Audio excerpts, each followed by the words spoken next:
Humans are really weird. We are wired to be generous, but a lot of us don't even know that.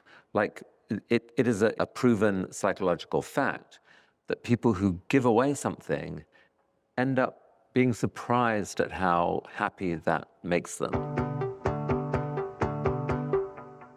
So 13 years ago, I published this article called Give Away Your Legos. And the point of the article was to help people that were experiencing rapid change and scale at work, what I had experienced during my time at Facebook and Google, understand what it felt like to go through that kind of change. And the whole point of the metaphor, Give Away Your Legos, is that in order to keep up with the change, in order to stay on top of that constantly changing thing, you need to give things away. You need to let go of the thing that you have been great at, the thing that you've built your whole identity around, and move on to something new. The interesting thing that happened was that I thought I was writing that article for people in the technology industry, people going through the kind of scale that I saw at Google and Facebook. But once it was published, I started getting emails from all over the world.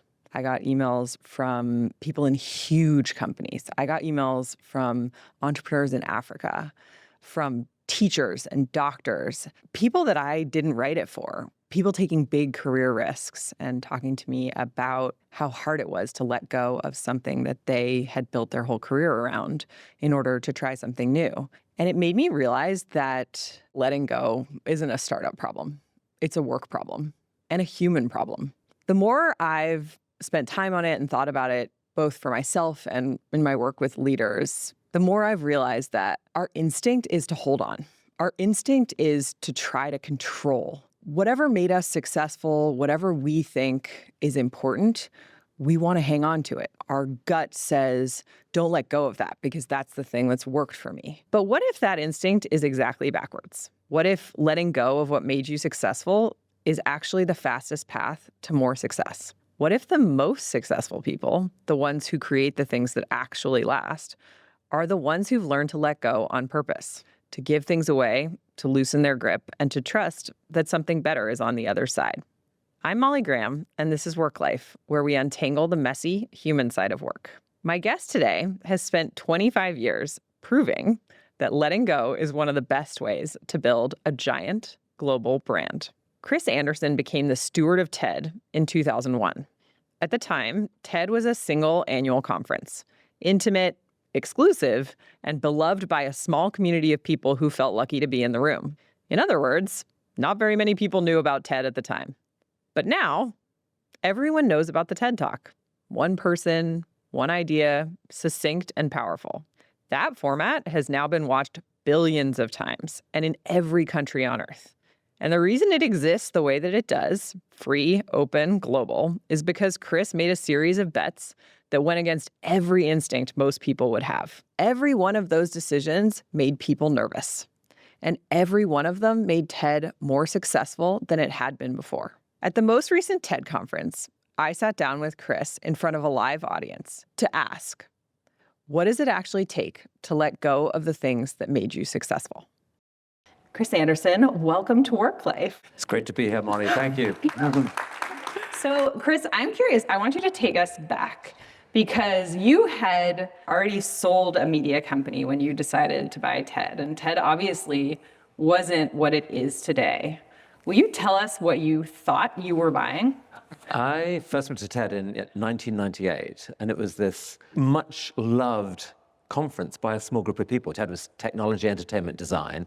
Those three industries came together and they all thought it was a little bit weird, but amazing that they had so much to talk to each other about. I fell in love with it. I thought I'd come home. I thought these are my people because people were excited to dream together. That was 98. It was a couple years later that the conference became available to buy, and I was in a race with some of the other big media companies to buy it. And I didn't know how it was going to turn out. It felt like there was something special there because people who came absolutely loved it. You see something that people are really passionate about.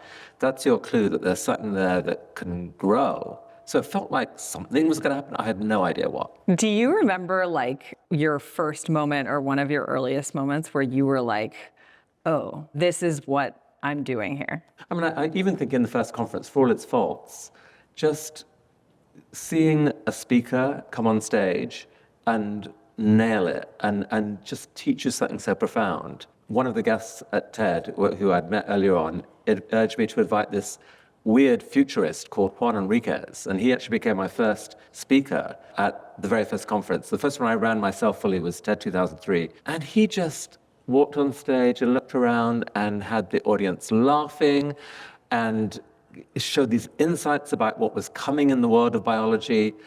And I just sat back and thought, these people are incredible. And you could see the excitement about this gift that he was giving everyone being absorbed. And a talk isn't just a talk. A talk is a moment when something passes from one mind into hundreds of other minds. That little vibration through the air that changes the sparks in their brain, that can change that person's life forever. 2 decades later, I still think about biological possibility differently because of that talk that Juan gave back then. And so this is the thing.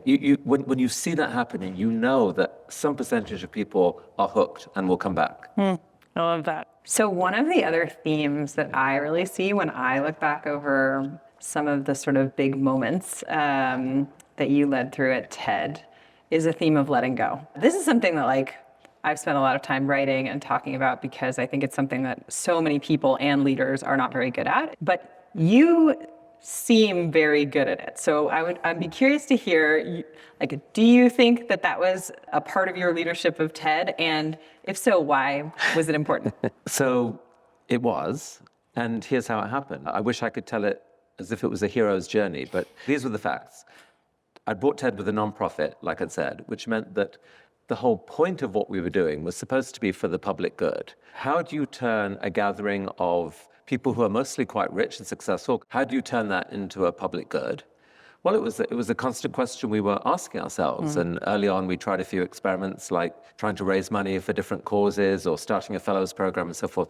But the real thing about TED was that the content was inspirational. And how could you let that inspiration out in the world? And we couldn't crack it. We tried to sell TED content to TV companies and say, no, you don't understand. People will actually like these. And they go, talking heads? Are you serious? This is so boring. And then online video. It felt risky, but we did an experiment where we put 6 talks. We filmed them with great care, put them out and tried to make them as dramatic as possible, put them out into the internet at a time on the internet where online video was, you could have it like that big in the corner of your screen and it still was a little shaky. Small and shaky. Yeah, but the audio was there. And to our amazement, people responded to these talks. I said, wait a sec, here is a note from someone telling me that they are watching a shaky video on their screen and crying because they've been inspired by that person. And it suddenly became just obvious that what we had to do was to give away the content because it could reach so many more people. And yeah, there was a debate about it, and a few people thought it was stupid because it would destroy the conference. But there was a lot of idealism around the internet at the time as well. It was like information wants to be free.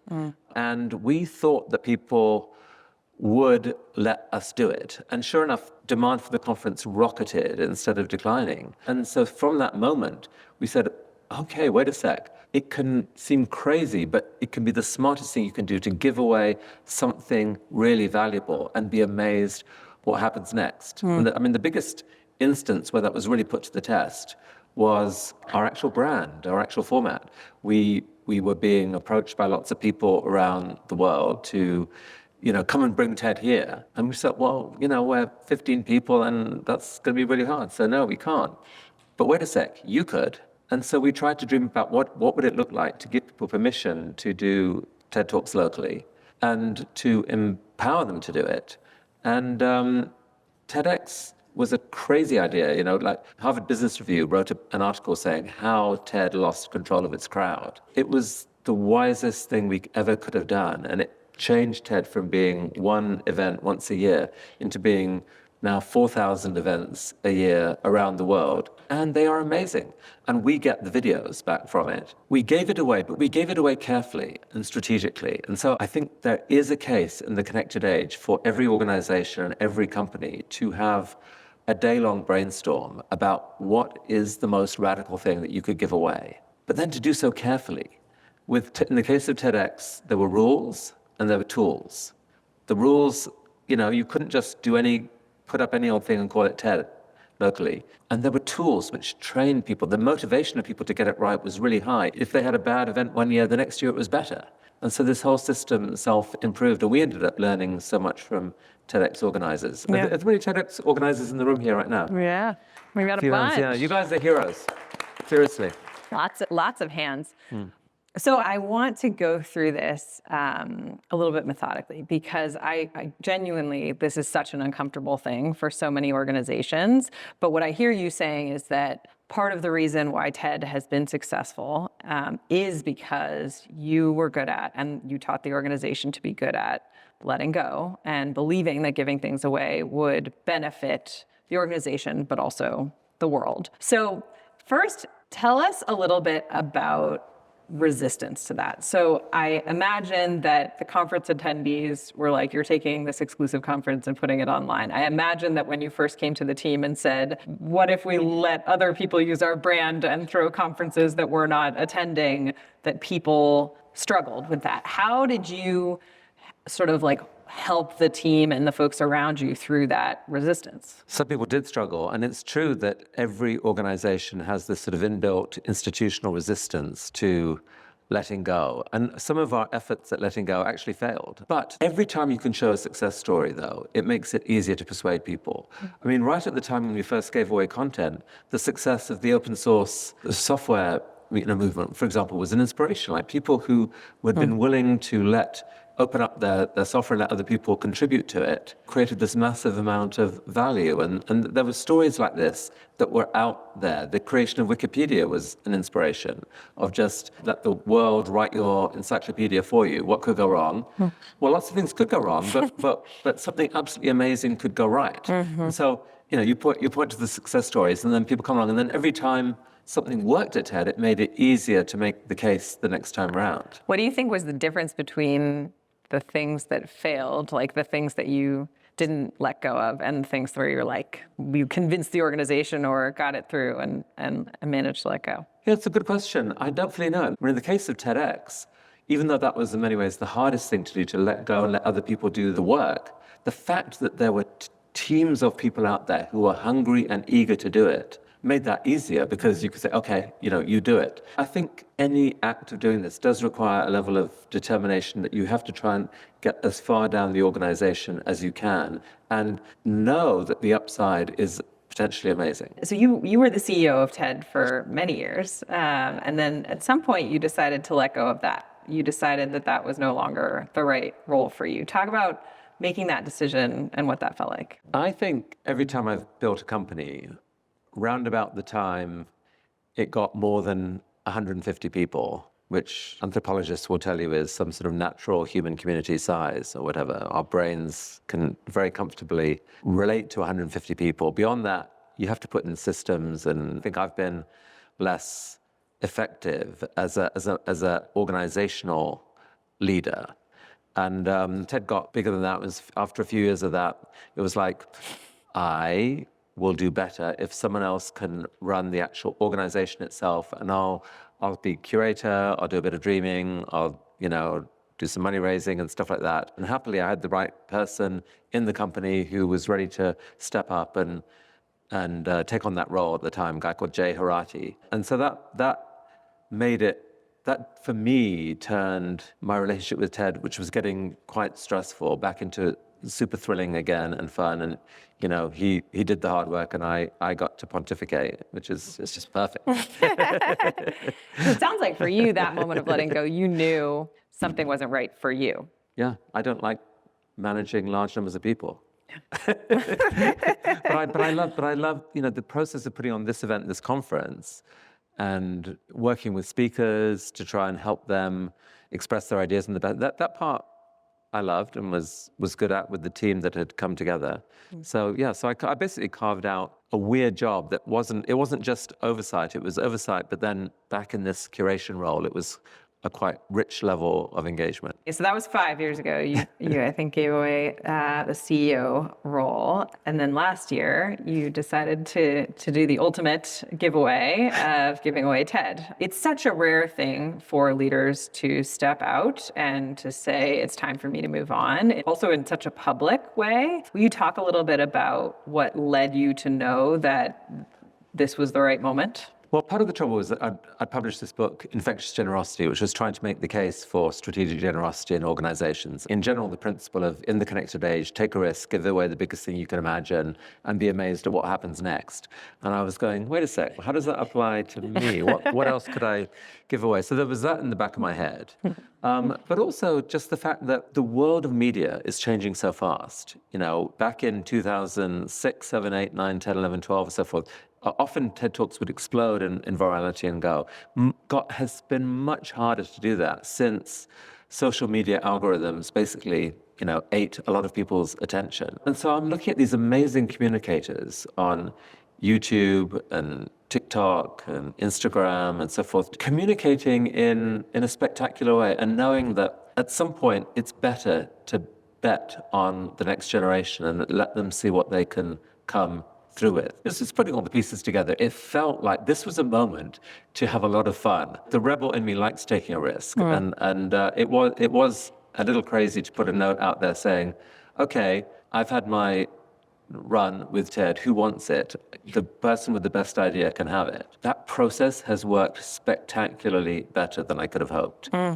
It's so interesting because like I said, I think lots of leaders struggle with this. But part of what I hear you saying is there was just a sense that I might not be the best person for this anymore. I might not be the person that can steward this through this next phase. Yeah, I think that's right. I think I felt I still had a role to play behind the scenes. I'm staying on as chairman of TED, of the TED Foundation. And already just in the few months since the torch has been passed, I've seen so much evidence that the next chapter of TED is going to blow away anything that's happened in the last few years. It's really, really, really exciting to see.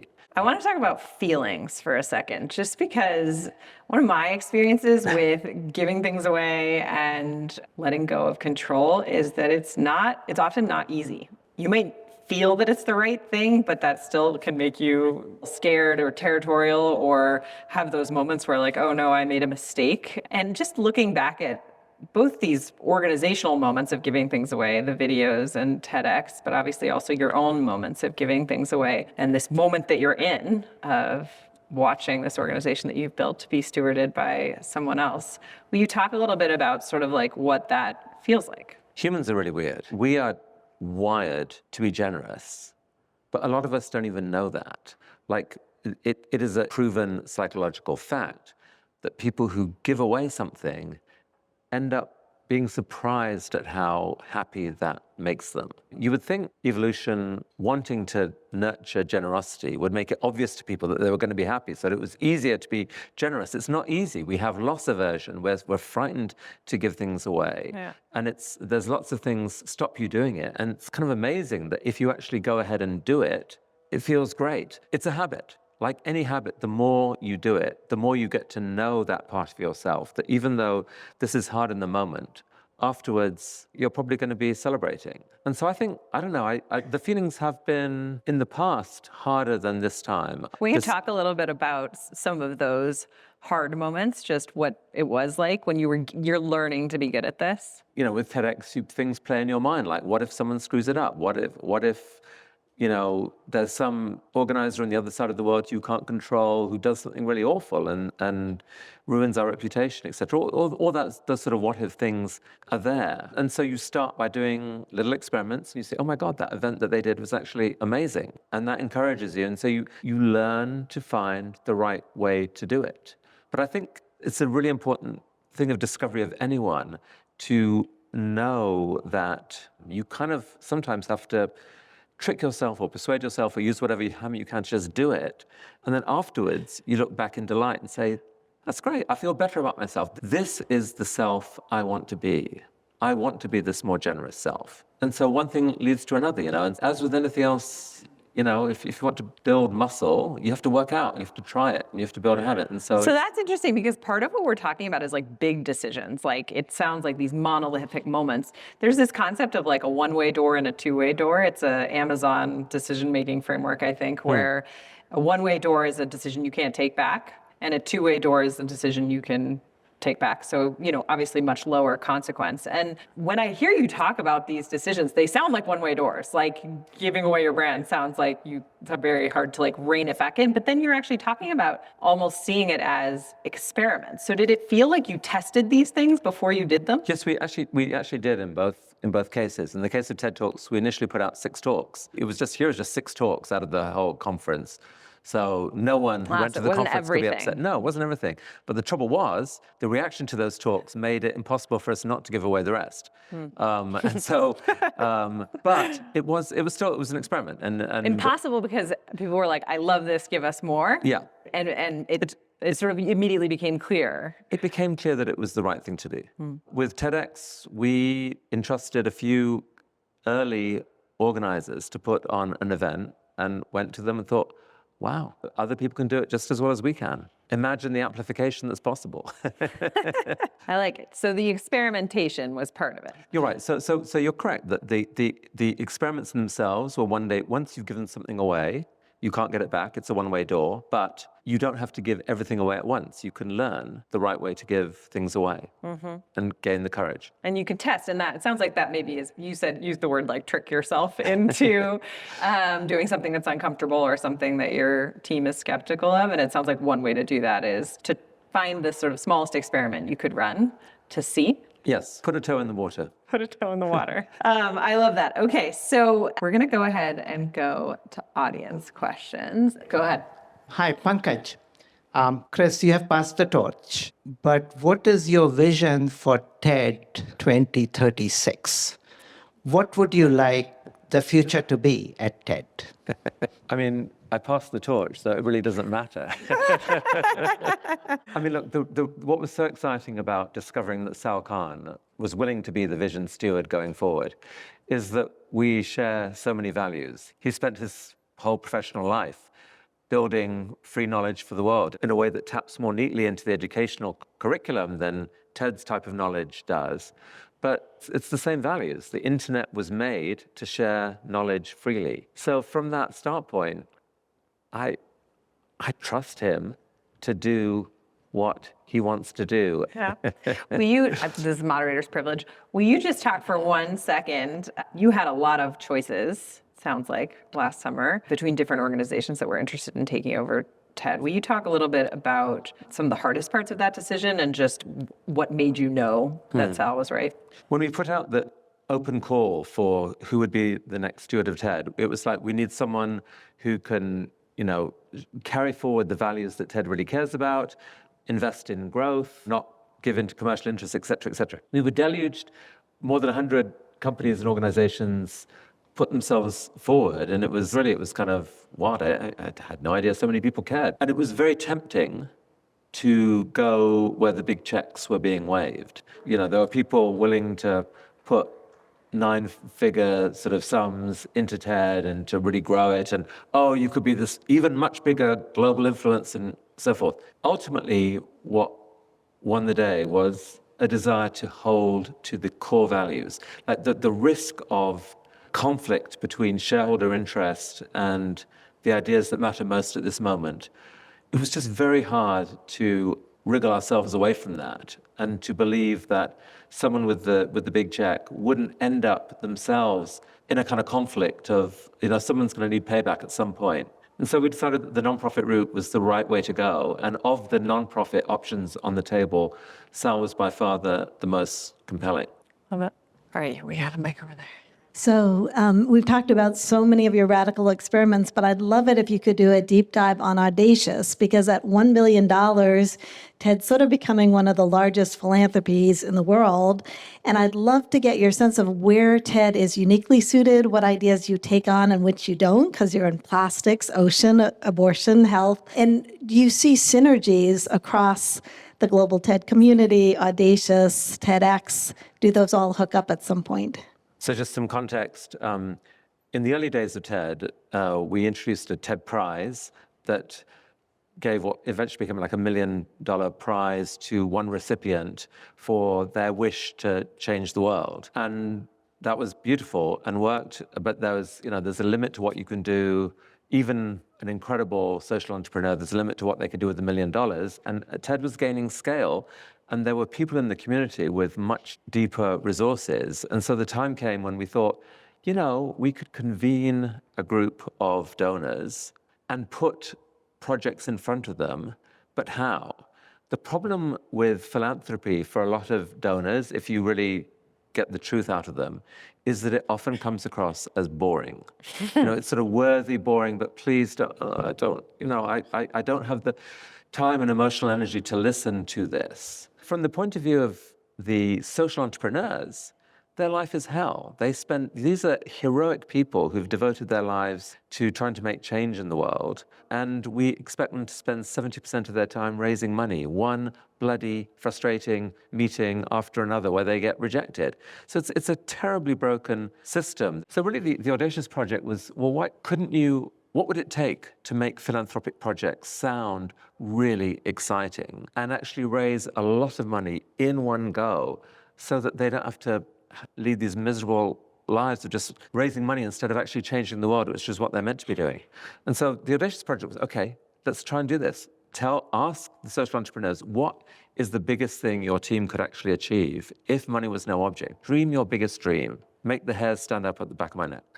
And then to the donors to say, boy, do we have something exciting to show you. We're not going to give you anything bad. We're going to give you carefully selected out of hundreds of projects, 10 that are mind-blowingly bold and have been tested for credibility and so forth. And it turns out that when you do that, magic happens. And so once a year now in the Audacious Project, we select down to 10 projects that are asking for a lot of money. It's typically of the order $100 million. 50 to 100 or sometimes more over several years. And we bring together 30 or 40 families, and they spend 2.5 days working extremely hard, looking through these projects, watching mini TED Talks of the founders in action, asking questions, et cetera, and at the end of it, clock's ticking, it's okay, before anyone goes, are we going to support these or not? And this process has broken the sort of logjam. And so that, like the last few times we've done it, huge amounts have been raised. This last one, just over $1 billion was committed into basically in the last hour and a half of a 2.5-day process. It's mind-blowing to see, and it's so inspiring to see. It's like, I understand the resentment out there and the anger against billionaires and how evil they are and all the rest of it. If you could see these billionaires in action, they are passionate about getting this right. They're determined to give back. And they are generous, and they give away more money than they've given away in the rest of the year often. And then they shed tears of joy because it was inspiring. And so there's something going very right here. And I think there's so much more that this can do, because as the amount of private capital builds up in the world and as the needs in the world build up, we can think much more imaginatively about how to change the future and how to apply that capital in a really important way. It's actually one of the things I'll be spending more time on in my next chapter is on the Audacious Project. Since this is your retrospective moment, what are 2 or 3 of the most surprising or incredible things that you did not see coming when you showed up the first day at a TED in the last 25 years that really still leave an impression with you? Goodness. I mean, I didn't see online video coming, for one thing. That was, and that's changed everything that we can do. I didn't see the crushing disappointment of technology that happened, the sort of rise of social media and some of the things that followed from that. I'm optimistic by nature. I've been a techno-optimist. I really believe that the internet fundamentally could bring the world closer together. See everyone in the world, surely everyone's circle of empathy is going to expand. Our sense of we will get bigger. And to see something like the opposite of that happen over the last 10 years did not see that coming, horrible. And yet, an even bigger sock to the face has been AI. I just, like all of you, had ChatGPT moment. And then since then, the pace of change in technology has dwarfed by an order of magnitude what we got used to with the march of Moore's law, to the point that it just, I can hardly breathe, you know. I'm incredibly excited by it. It's really hard to navigate. That's, I suppose, the case in sort of general landscape terms. In people terms, they're just, every year there are people who, it's like, how are we so lucky to share the planet with this person? You know, whether it's a 14-year-old Kenyan who flies to California on a plane for the first time in his life, speaks just after Sergey Brin, shows his invention of a device that flashes lights to scare away the predators, has the crowd on its feet. It's like, how does this happen? You know, it's just an amazing time to be alive, that we get exposure to amazing people. I feel like the world that I hate is the world where people are locked in zero-sum, pointless battles with each other, where the goal is to grind each other down and score points. And I can't bear that world. The world here that we celebrate is a world of possibility, where people come and say, no, don't talk about the past for a minute. And then what could we build? And every time someone does that, and you see what is possible, you see how a problem can actually be solved, and that this is what humans do, that just brings such exhilaration and delight, and just reaffirmation of how lucky we are to be humans alive at this moment. Let's go here. Chris, it seems your genius is to identify and build force for good levers. So in your own words, what are you lit up about that you think is most important that you can share that we need to hear? The dynamic that's most important is humanity's relationship with artificial intelligence. You can't underestimate the power of what we're building now. And there are so many ways that this could go. The hopeful scenario is that AI empowers us to be our better selves. I try to make that happen in my own life. And when it does, you can certainly get more done. You can learn more about yourself. A really interesting prompt to type into an AI is, based on all you know about me, how could I better use my time next week? Like, try it, if you dare. Love those questions. If we get this right, the future can be really, really, really incredible. So I don't know, I think that's the most important thing. I'd say, figure out how to let AI make you your better self. Love that. I asked it what it was worried about for me this year, and it was really intense. Well, Chris, we have 2 minutes left, and I just want to give you those 2 minutes to see if there's anything else you want to say to this room of people. I mean, I'm amazed that anyone's still here. No one's asleep, just so you know. My parents were missionaries. They had a very strict view of religion, that the only duty in life was to spread the gospel, whatever. I ended up no longer sharing their religious beliefs. But what has stuck with me from them is that they were selfless people who didn't spend much on their own needs and yet were deeply joyful. This is the human paradox. We know a lot about the things that make us happy, the things we can buy. We know that relationships really matter. We know that nature really matters. We know all these things. The thing that a lot of us don't fully know is that if you can work for something that's bigger than you are, if you're so lucky to be able to do that, there is deep joy that comes from that. And that I inherited that from them. And my great fortune in life has been to move to a place where I got to do that. Most people have to work for a paycheck, and they don't like their work. And they go home and they get meaning from their families and other things. And that is how things are for most people. If you are not one of those people and you actually love what you do, and it is in a sense bigger than what you are one of the lucky ones. And it's easy to forget that. And, don't forget that. That is the most beautiful thing. Well, Chris, I just want to say, I'm in lots of ways very new to TED, but I feel like I'm part of a family now. And on behalf of everyone in this room, and I think everyone that has been touched by TED in a variety of ways over the last 25 years, I think we feel like the lucky ones that you took your vision and invested it into this community, your time and your energy and your stewardship. And we're so grateful. Thank you. You're kind. Thank you.